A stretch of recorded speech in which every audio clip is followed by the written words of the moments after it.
Money has a way of revealing people's true nature. In my family's case, it took exactly $47 million to show me who my parents really were. My name is Sophia Barrett, and until this morning, I was the family disappointment. The daughter who chose humanitarian work over the family business. The failure who spent her inheritance on building schools in developing countries instead of investing in luxury real estate, like my perfect younger brother, James. The massive oak doors of Harrison and Associates law firm felt heavier than usual as I walked into the conference room for what my parents had called an emergency family meeting. The message had been clear: attendance mandatory, no excuses. I knew what this was about. Grandpa Walter had passed away 3 weeks ago, leaving behind a business empire worth nearly $50 million. The Barrett Construction Company had been his life's work, built from nothing into one of the largest development firms on the East Coast. My parents, dressed in matching black, as if still in mourning, though I'd never seen them shed a real tear for Grandpa, sat at the head of the conference table. James lounged in an expensive suit, scrolling through his phone with affected boredom. "You're late," Mom said sharply, though I was 5 minutes early. "Traffic," I replied simply, taking my seat. Mr. Harrison, Grandpa's personal lawyer for 30 years, sat quietly at the other end of the table, a thick folder in front of him.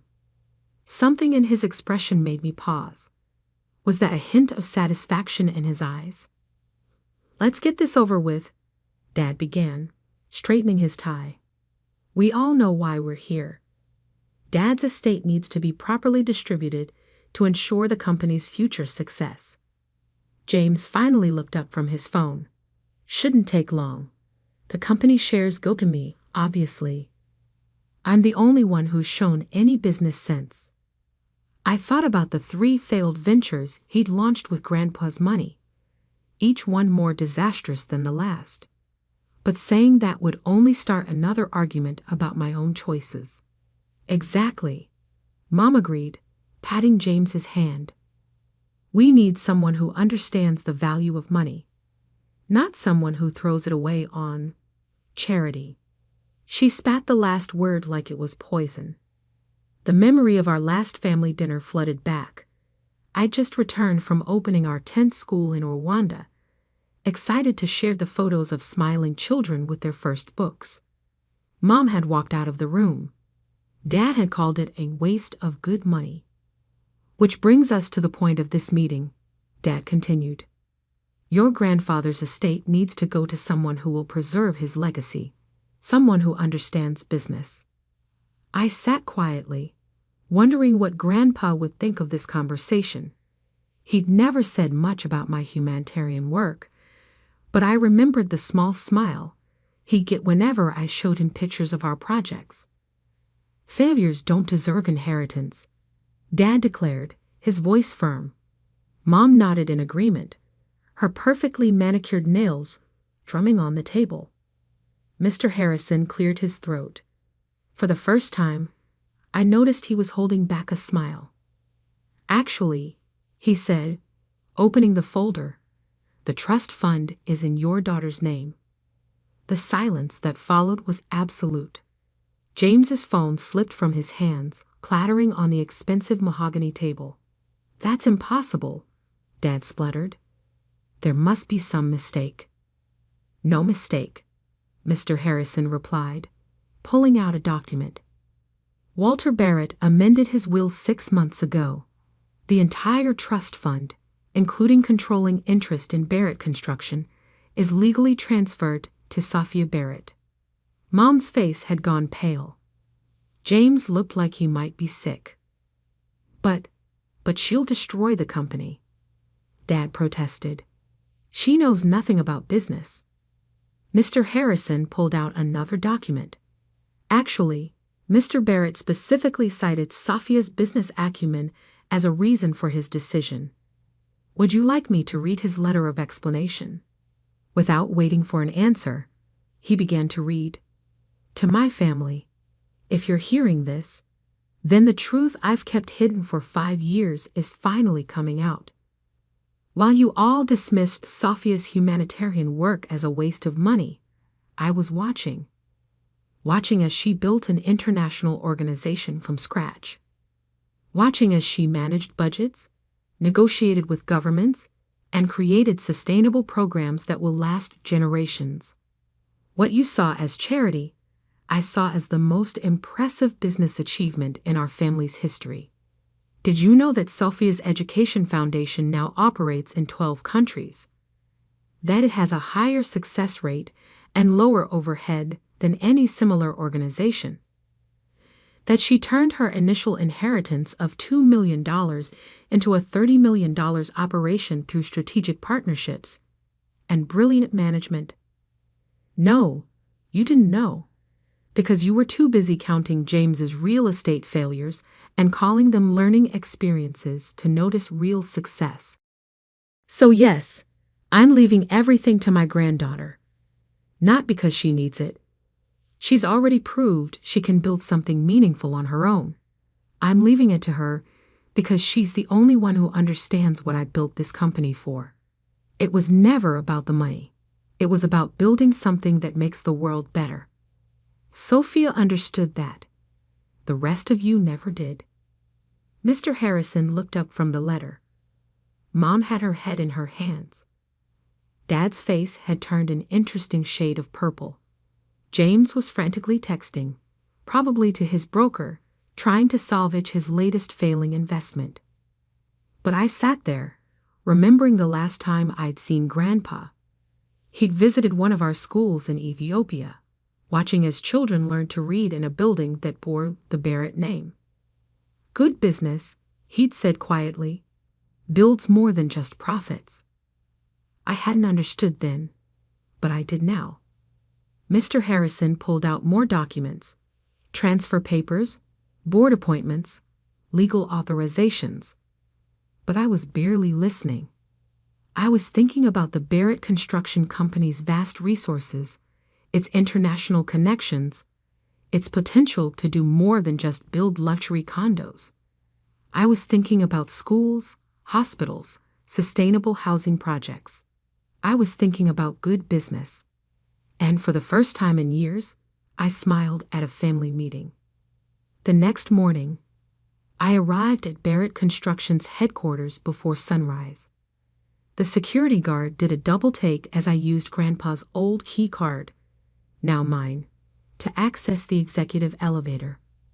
"Welcome, Ms. Barrett," he stammered, clearly having received the memo about the company's new owner. Grandpa's office, my office now, was exactly as he left it. Floor-to-ceiling windows overlooked the city he'd helped build.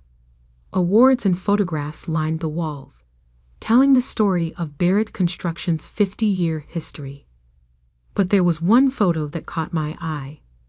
Hidden behind the more prominent displays was a small frame showing a much younger Grandpa standing in front of a modest schoolhouse. The inscription read, "First Barrett Community Project, 1973. My phone buzzed. Another frantic message from James. "This is insane. You can't run a construction company. You build schools in the middle of nowhere." I smiled, remembering the complex logistics of building those schools. The material sourcing, the local labor coordination, the government negotiations. Each project had been a masterclass in construction management, though my family had never bothered to notice. Mr. Harrison arrived at 7 a.m. sharp, carrying more documents. "The board meeting is scheduled for 9 a.m., he said. "Your father is demanding an emergency vote of no confidence." "Let me guess," I replied, settling behind Grandpa's desk. "He's convinced the other board members I'm going to bankrupt the company with my charitable ideas." "Actually," Mr. Harrison smiled, "he's having trouble convincing anyone. Your grandfather spent the last 6 months showing the board your foundation's financial reports. They were quite impressed. At 8:55, I walked into the boardroom. Dad was already there, huddled with his closest allies. Mom sat in the observers section, her usual poise cracking as she watched me take Grandpa's seat at the head of the table. "This is ridiculous," Dad burst out. "She has no experience in real estate development." "No." I opened my laptop, connecting it to the presentation screen. "Let's talk about experience." The first slide appeared, a map showing my foundation's projects across 3 continents. In the past 5 years, I've overseen the construction of 47 buildings in 12 countries. Average project completion time, 4 months. Average budget variance, under 2%. Success rate, 100%. The board members leaned forward, their expressions changing from skeptical to interested. "But those were just simple buildings," James interrupted from the observers section. "Not luxury developments." I clicked to the next slide. "This is our technical training center in Kenya, built to international standards, incorporating solar power and advanced water recycling systems. Coming in 20% under budget through innovative material sourcing and local partnership programs." More slides followed. Complex construction projects, detailed financial reports, sustainability metrics that made our traditional developments look obsolete. "Barrett Construction has always been about more than just luxury condos," I continued. "At least, it was when Grandpa started it." I pulled up the photo I'd found in his office, the 1973 schoolhouse. Our company's first project wasn't a high-rise or a shopping mall. It was this, a building that changed lives. That's the legacy I plan to continue. The board sat silently, absorbing my words. Dad looked like he might explode. "But profits," he began, "will increase." I cut in. "Sustainable construction is a $400 billion market. Green building contracts have tripled in the last decade. While we've been building the same luxury condos, our competitors have been innovating." I pulled up one final slide, my 5-year plan for Barrett Construction. Traditional luxury projects balanced with sustainable development. International expansion through my foundation's established networks. Government contracts for infrastructure projects. The numbers spoke for themselves. The projected revenue was double our current trajectory. "Your grandfather showed us some of this," one board member said quietly. He was quite proud. Mom stood up suddenly. "This is all very impressive, but you're forgetting something. The Barrett name means something in this city. We have a reputation to maintain." "Yes," I agreed. "A reputation for building things that last, for making a difference. Or have you forgotten what Grandpa always said about good business?" The room fell silent. Everyone in the company knew Walter Barrett's favorite saying, "Build for tomorrow, not just today." Mr. Harrison cleared his throat. "Shall we proceed with the vote?" Dad stood up, straightening his tie. "Before we vote, I have one last thing to say." He turned to face the board. "My daughter may have impressive charts and fancy international projects, but she lacks the one thing this company needs: loyalty to the Barrett way of doing things." I thought about the children in our schools, the communities transformed by our projects, the Barrett name becoming synonymous with positive change. "You're right, Dad," I said quietly. "I'm not loyal to your way of doing things. I'm loyal to Grandpa's original vision, to building things that matter." The vote wasn't even close. The board's support was unanimous, save for Dad's single opposing vote. As the meeting adjourned, I caught Mom wiping away what looked suspiciously like a real tear. James stood in the corner, finally seeing his sister clearly for the first time. But it was Dad's expression that struck me most, a mixture of anger, confusion, and something else. Something that looked almost like pride. Mr. Harrison gathered his papers, pausing at my chair. Your grandfather left one more thing for you. Said to give it to you after the board meeting. He handed me an envelope, old, yellowed, sealed with the Barrett Construction logo. Inside was a single photograph and a handwritten note. The photo showed Grandpa and me at one of my first school openings in Tanzania. He was looking not at the camera, but at me, his expression full of quiet pride. The note read, Dear Sophia, they called you a failure because they couldn't see what you were really building. But I saw it, and now everyone else will too. Love, Grandpa. I tucked the note into my jacket pocket, next to my heart, and turned to face my new company. It was time to start building. 1 year can change everything. I stood on the rooftop of our latest project, a mixed-use development in downtown Boston that combined luxury apartments with affordable housing and a community education center. Solar panels glinted in the morning sun, and the rooftop garden was beginning to bloom. The press is ready, my assistant Sarah announced, and your family just arrived. Today was Barrett Construction's 50th anniversary celebration, coinciding with the grand opening of what we dubbed the Barrett Legacy Project. It was also exactly 1 year since that fateful meeting where Grandpa's will had changed everything. The elevator opened, and my parents stepped out. Dad looked different, the proud swagger replaced by something more genuine. Mom's designer outfit was as perfect as ever, but her smile seemed real for once. Behind them came James, carrying his daughter Emma. My niece was wearing a Future Builder t-shirt from our new youth education program. Quite a view, Dad said quietly, looking out over the city. Your grandfather would have loved this. He was right. From up here, you could see 3 generations of Barrett buildings.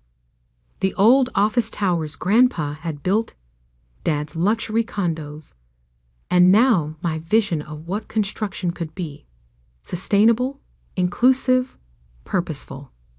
The past year hadn't been easy. Dad had fought me at first, trying to undermine my authority with old business partners.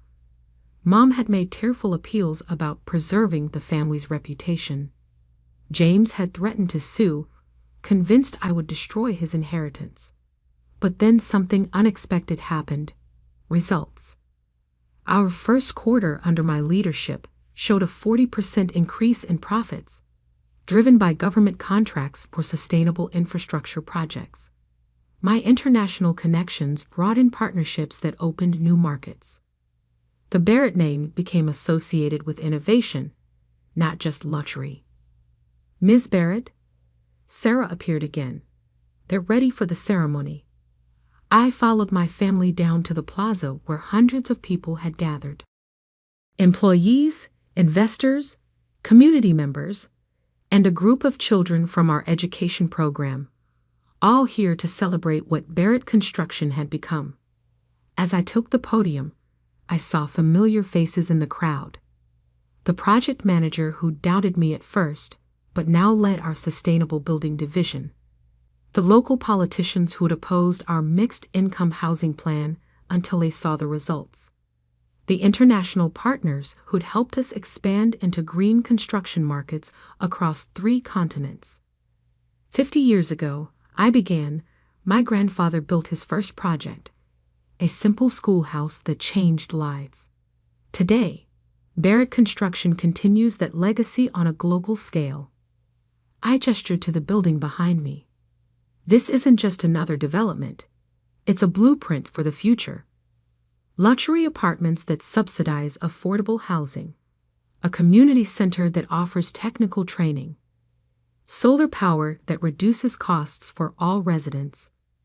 This is what happens when we build for tomorrow, not just today. The crowd applauded, but I wasn't finished.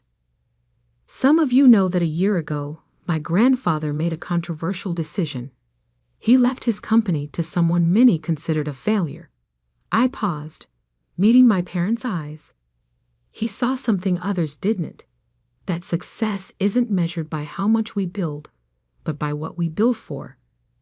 Mom was crying now. Real tears this time. James held Emma tighter.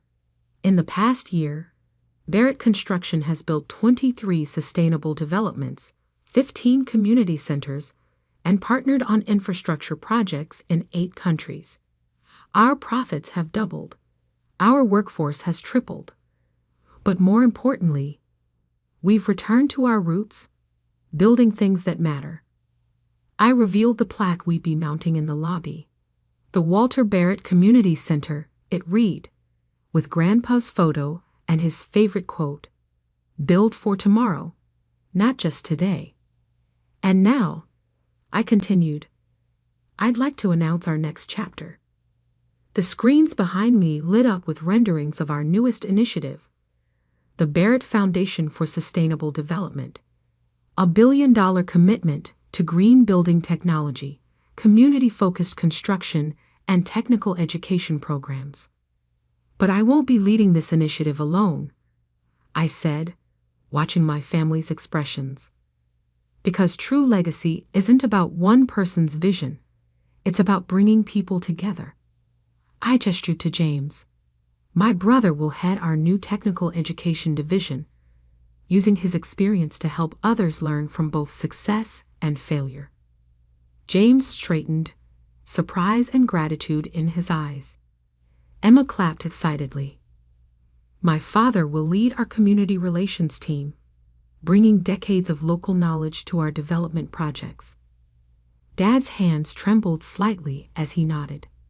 And my mother will direct our philanthropic partnerships, combining her social connections with true purpose. Mom's perfect makeup was streaked with tears, but her smile was radiant. Because that's what Grandpa really left us, I concluded. Not just a company or a fortune, but a challenge. To build something bigger than ourselves. To turn success into significance. To prove that good business and good works can go hand in hand. The applause was thunderous, but I barely heard it. I was watching my family. Really watching them. Dad's pride was no longer about status, but about impact. Mom's social circle was becoming a force for change. James was teaching Emma that true success means lifting others up. Later, as the celebration continued, I found myself back on the rooftop. The sun was setting, painting the city in shades of gold. In the garden, Emma was helping plant new seedlings, supervised by James. Your grandfather was right, Dad said, joining me at the railing. About everything. Even about me being a failure. I teased. He shook his head. You never were. We just failed to see what you were building. Mom appeared with coffee, not her usual expensive latte, but simple cups from the community center's training cafe. To think, she mused, all those years we worried about the Barrett legacy, and you were building it all along. I took out Grandpa's old photo, the one from my first school project. Now it hung in my office alongside pictures of our new developments. A reminder that every great achievement starts with a simple decision to build something that matters. You know what Grandpa told me once, I said, watching Emma learn about rooftop gardens from her father. He said success isn't inherited, it's built. One day, one project, one life at a time. The city stretched out before us, filled with buildings bearing our name. But now they stood for something more than luxury or profit. They stood for possibility, for community, for change. Sometimes the greatest revenge isn't in proving others wrong. It's in showing them a better way to be right. And sometimes, what looks like failure to some is actually the foundation of something far greater than success. The sun set on our celebration, But I knew tomorrow would bring new projects, new challenges, new opportunities to build something meaningful. After all, that's what Barretts do. We build for tomorrow.